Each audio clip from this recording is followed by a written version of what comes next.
to do this? I guess that means something. I don't know what it is. I'm kidding, I know what that means.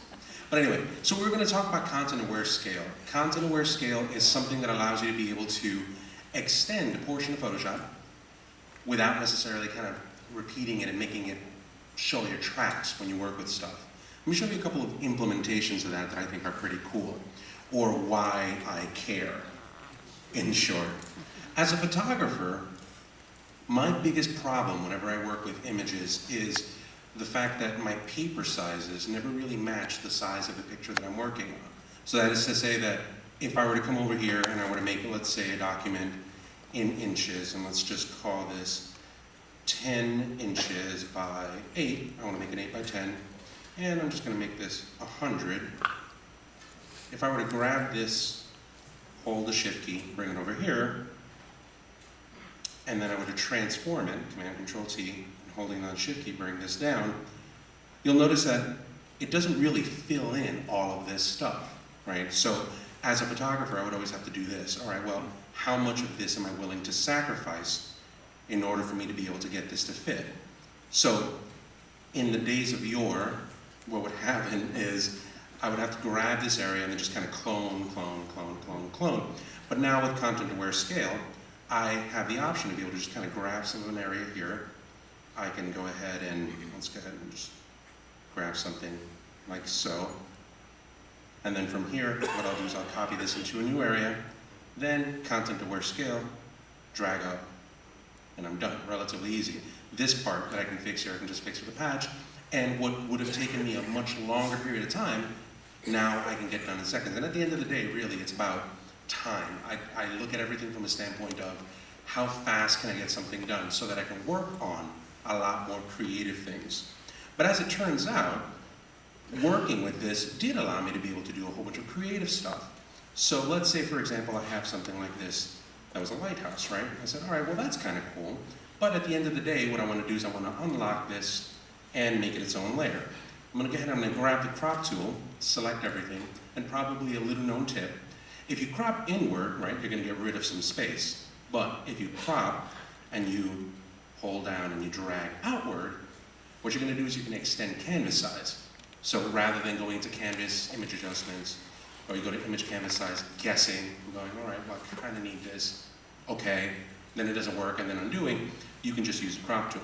But once I have this all set, I love the fact that content-aware scale really allows you to just crank it. And take a look. In no time flat, I can go ahead and I can make a panoramic, so to speak. All right, nobody needs to know. You just, you shoot it and then you go, yes, that's exactly what I meant. That's how I saw it. Ish. But here's the third thing that I thought, and this is a total tip of the hat to Dave Cross, because we were talking about this, and I saw him do it, and I was just like, you know what, this is brilliant. Right? Here's a man, in case you didn't know, and if you zoom into this one area, this happens all the time when you work with glasses.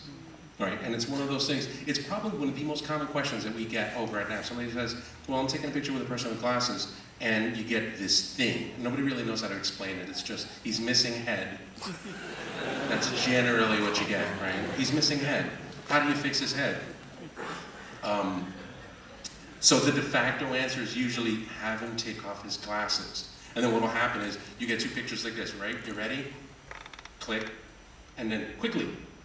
And you pull it off, and then you click it again, and you're doing this constantly. Or, what you can do is this, right? You can clone, and then try to get it in this one area, which never really works. But what I like to do is this. You'll notice that right here, I have a path that's already saved, right? And if I do a command click on that path, there's my path for this. And I tend to call this almost head. So what I'm going to do with almost head is I'm going to switch over to the lasso tool, and I'll go ahead and I'll drag right here in this one area, and I'm just going to extend this. And then what I'm going to do is I'm going to come over here and I'm going to grab this one area right here, and I'm just going to roughly work with this. Maybe I'll take a little bit less by just, all I'm doing here is just hold down the option key to be able to subtract that out. So now I have something that I call skin. and I'll go ahead and I'll transform that and I'll move that into another layer. And probably the worst thing that could happen is if you just do this, wah.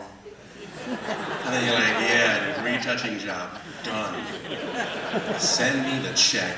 But that's not really quite how it works, right? At least not around where we work.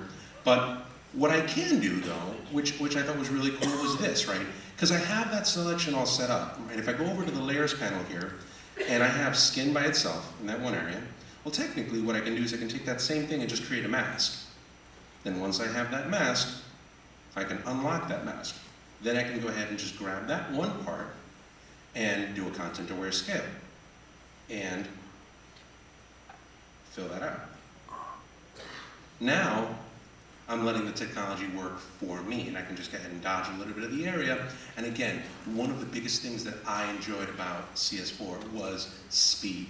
There's all these different things that were in there that were designed to be able to do all of this marvelous stuff, but all I want to be able to do is get in and get out, work on the nitty-gritty, so that I can go out and be a little bit more creative. Thanks, guys.